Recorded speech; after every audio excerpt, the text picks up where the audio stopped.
Hi everyone, in today's video I'll be talking about some tips that will help you expand your vocabulary bank in English.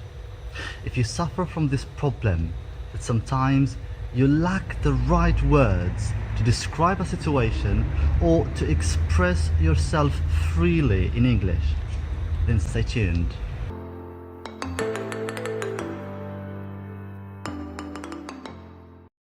I'll begin with one of the most common mistakes that English language learners tend to make on a big scale. And please try to avoid this because it does more harm than good to your learning process. Number one, avoid translating every single word whenever you read in English.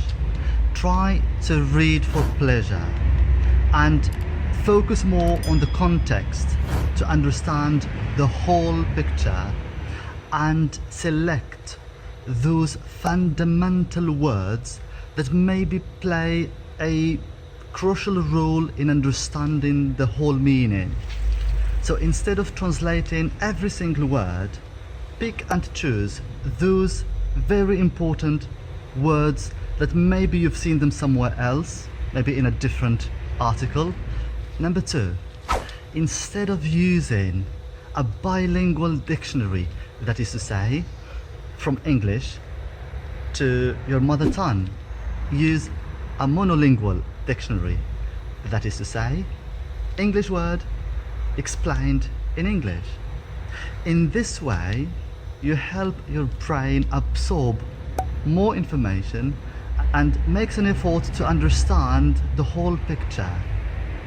Yes, if your English level is below B1, maybe you can resort to a bilingual dictionary in this case. Having said this, do not depend heavily on a dictionary. Sometimes take the whole context and maybe you grasp the meaning of the word, and that's it. Do these two tips, your English vocabulary will expand in a very short time. The key ingredient is continuity. So read more and do not exhaust yourself. Sometimes you exhaust yourself unconsciously by reading more and translating more and trying to give your brain more than it can accept. Until another video.